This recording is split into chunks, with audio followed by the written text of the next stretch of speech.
আসসালামু আলাইকুম রহমতুল্লাহি বারাকাতুহু।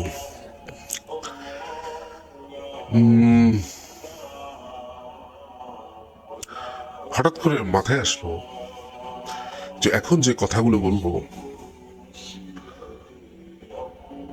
সেই কথাগুলো যদি মানুষকে বলি, নর্মাল মানুষ যারা আছে, যারা অন্য বস্ত্র বাসস্থান শিক্ষা চিকিৎসা নিয়েই পড়ে আছে, তাদের কাছে এটা এটা এটা মনে হবে যে হঠাৎ বুদ্ধিজীবী। আর যারা একটু চামড়ার চোখ থেকে বাহিরে গিয়ে চিন্তা করে, ওরা যদি আমার পরবর্তী কথাগুলো শুনে, মেবি ওরা বলবে উইজডম অফ মিডনাইট।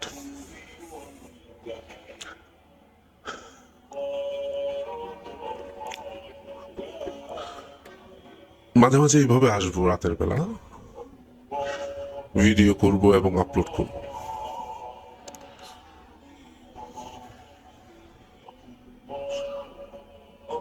টপিক এত বেশি, কথা বলার কি বলবো আসলে খুঁজে পাই না।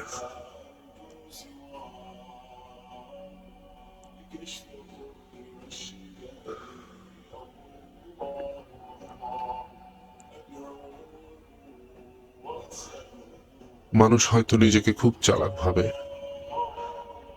নয়তো মানুষ নিজেকে খুব একা ভাবে।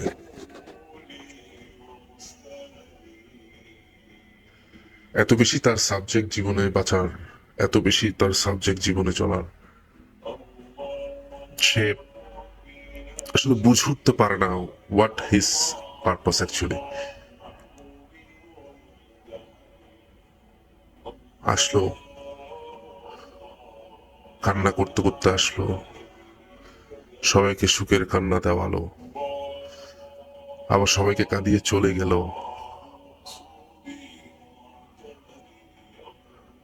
আবার সবাই সে কান্নার সবকিছু ভুলে গেল।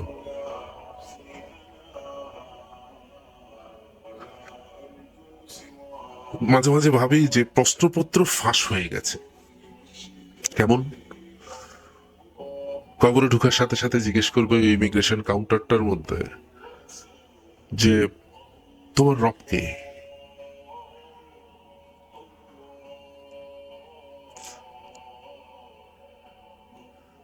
সেটার উত্তর দিতে দিতেই তো অনেক সময় চলে যাবে। আর সে কেন উত্তর দিতে পারলো না তা বলতে বলতেই সময় চলে যাবে। তারপর আসবে সেকেন্ড কোয়েশ্চেন, তোমার জীবন ব্যবস্থা কি ছিল? আজকে আমরা জীবন ব্যবস্থা বলতে ধর্মকে বুঝি, যে তোমার ধর্ম কি ছিল সেটার উপরে ডিপেন্ড করে। কেন এটা কেন হবে? মানে একটা সুস্থ মস্তিষ্কের মানুষ কেন এটা চিন্তা করে না যে কোনো কিছুর যদি ধর্ম থাকে তাহলে সে কেন পরিবর্তন হয়ে যায়? পানি তো কখনো 0 ডিগ্রি সেন্টিগ্রেডে রাখার পর বাষ্প হয়ে উড়ে যায় না, সে একটা জায়গায় পাথর হয়ে থাকে। এবং সেটা যেমনই হবে হোক, পুরো দুনিয়াতে সেম ইকুয়েশন, সেটা এখানে হোক, রাশিয়াতে হোক, পুরো দুনিয়ার যে কোনো কোনায় হোক, অ্যামাজনে হোক, তো ওরা তো পরিবর্তন হয় না। ধরেন একটা গরুকে বললাম আমি যে সে কি খায়, সে ঘাস খায়। এখন তুমি যদি যে বলো ওকে যে তোমার ভাবি অনেক কষ্ট করে রান্না করে দিয়েছে, কাঁচা ঘাসগুলো হলুদ দিয়েছে, ধনে পাতা দিয়েছে, একটু সয়া সস দিয়েছে, আরো মজার মজার জিনিস দিয়েছে, মাঝে মাঝে একটু চিংড়িও ঢেলে দিয়েছে, খাও বাবা, সে অবলা গরুটা খাবে না, কেননা এটা ওর ধর্ম না।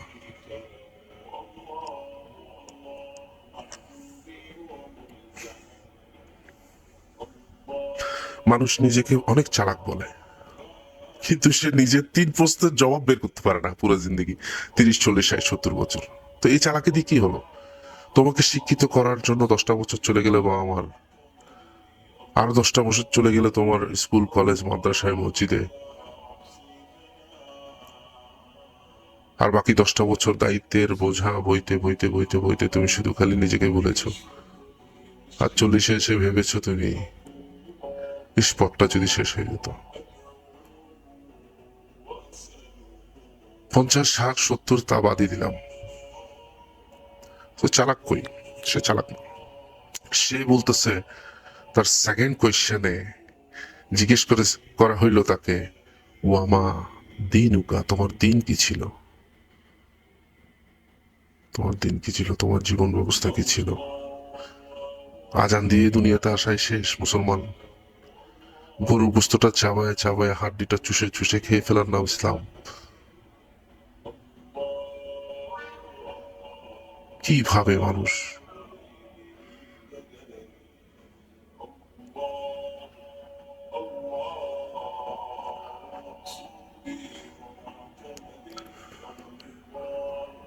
আল্লাহ যাদেরকে ধ্বংস করে দিয়েছিল তাদের সেম কাজগুলোই আমরা করতেছি।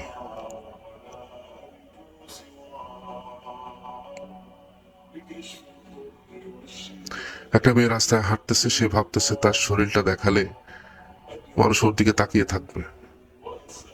কি তাকাবে? যে স্তন খেয়ে সে বড় হয়েছে সে স্তনের দিকে, যে জনিপথ দিয়ে সে বের হয়েছে সে জনিপথের দিকে। সে নিজেকে চালাক ভাবতেছে। আর একটা ছেলে, সে কখনো এটা ভাবে না যে আমার এই নজর দিয়ে তো একদিন আমি আমার মেয়ের দিকেও তাকাবো। তার জীবন ব্যবস্থা কি ছিল? কবুল বলে বিয়ে করা, তারপর ঠিক পরেই নিজে করা, এটা ইসলাম? ওহ, এক প্রশ্নের জবাব দিতে দিতেই শেষ। দ্বিতীয় প্রশ্নের জবাব দিতে দিতে আরো সময় পার হয়ে গেল। এবার শেষ একটা ছবি দেখাবে, পাসপোর্ট সাইজের ছবি, নয়তো একটা বড় ছবি। আল্লাহুল আলম ছবিটা কেমন হবে? তুমি কি এটাকে চিনো? তুমি কি একে চিনো? মান হাজার রসুল, এটা কে? এটা কে?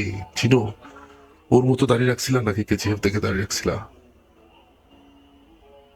ও 11টা বিয়ে করতে পারে সে সুন্নত মানছিলা, নাকি সে একটা 45 বছরের বিধবাকার নারী, যদিও সে 21 বছরের যুবক, সে সেটা দিয়ে দেখিয়ে দিয়েছে একটা বিবাহ, একটা জীবন, একটা সংসার কিভাবে চলতে পারে। তুমি কি ওকে চিনো? না, তুমি কেমনে চিনবে? আমি কেমনে চিনবো? সারা রাত মদের নেশায় চুর হয়ে পাড়ার সব মেয়েদেরকে নাচিয়ে আমি আশা করি সেই পেট থেকে একটা মুসলমান বের হবে।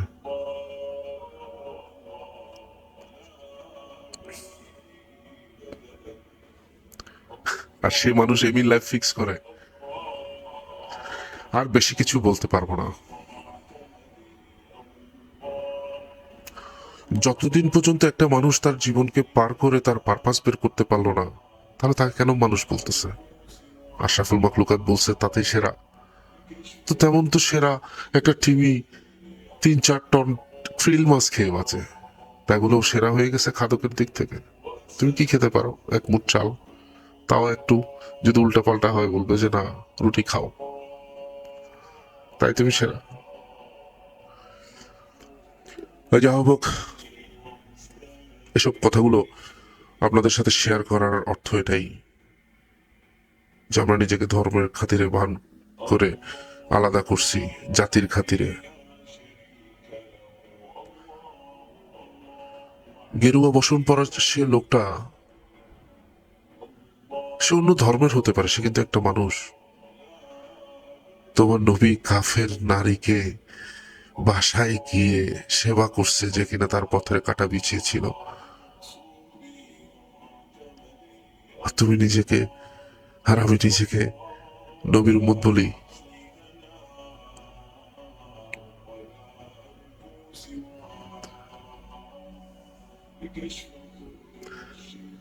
আল্লাহর একটা বান্দা গেছিল হিন্দুস্তানে, তার এক দাওয়াতে, তার এক তবলিগে 99 লক্ষ মানুষ মুসলমান হয়।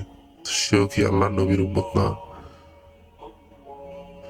তুমি তার কবর পূজা করো আর তুমি তার মতো হতে চাও না? সেও তো তোমার মতো একজন মানুষ।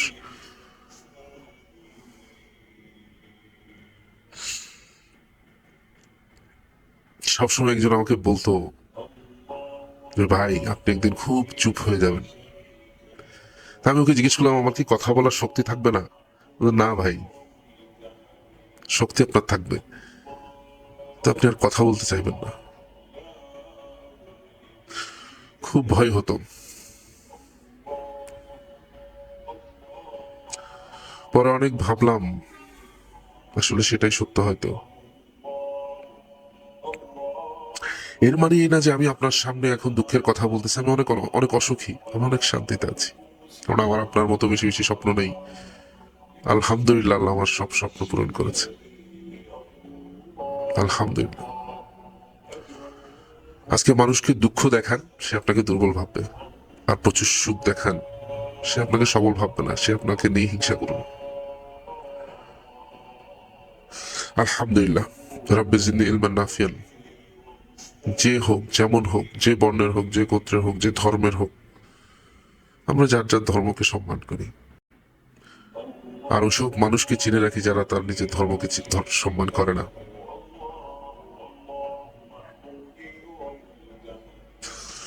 হিন্দু বলেন, বৌদ্ধ বলেন, খ্রিস্টান বলেন, যে কোনো ধর্মের মানুষ হন, আমার কথাটা যদি আপনার কানে পৌঁছে থাকে তবে এতটুকু বলবো, আমি শান্তির কথা বলছি, আমি ইসলামের কথা বলছি। অনেক সময় একটা মানে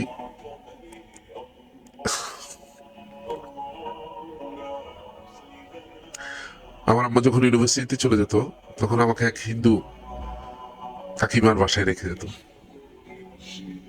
ওরা কখনো আমাকে মুসলমানের ছেলে ভাবে নাই, নিজেদের ছেলে ভাবছে। সেসব মানুষগুলো কি মরে গেছে সোসাইটি থেকে? মানুষ কি এতই পাষাণ হয়ে গেছে এখন যে প্রভুকে তারা সিজদা করে সে তার জন্য মানুষ মেরে ফেলবে?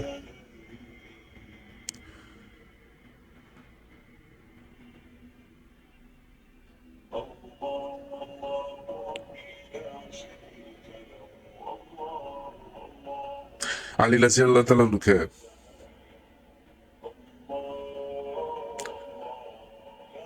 এক শত্রু মোকাবেলা করল।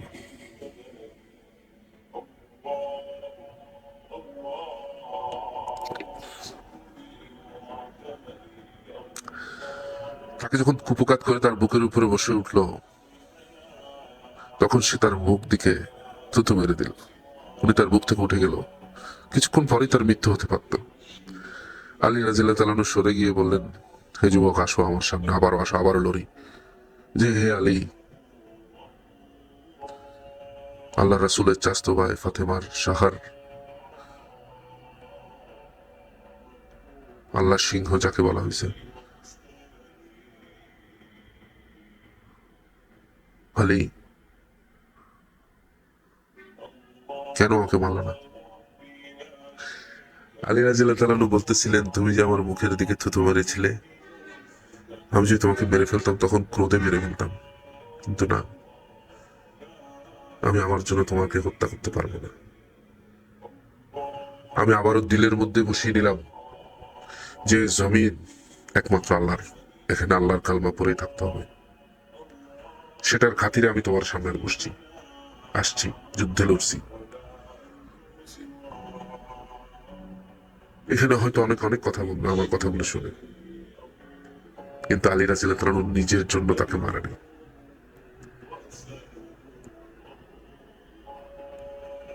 তার এই সৌন্দর্য দেখে, তার এই সরে যাওয়া দেখে, তার এই আখলাক দেখে বলে যে, আলী তুমি আমাকে মুসলমান করে নাও, আমি তোমার এই ধর্ম শিখতে চাই। সেটা ছিল মুসলমান। মুসলমান কখনো অন্যায় করেনি। এখন যারা অন্যায় করতেছে, সমাজটাকে উশৃঙ্খল বিশৃঙ্খল করে রাখতেছে,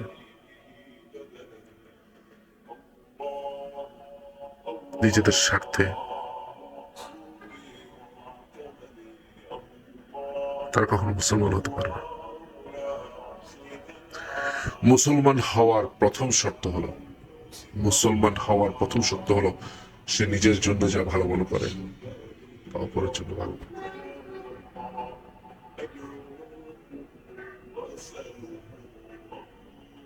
আসসালামু আলাইকুম রহমতুল্লাহ।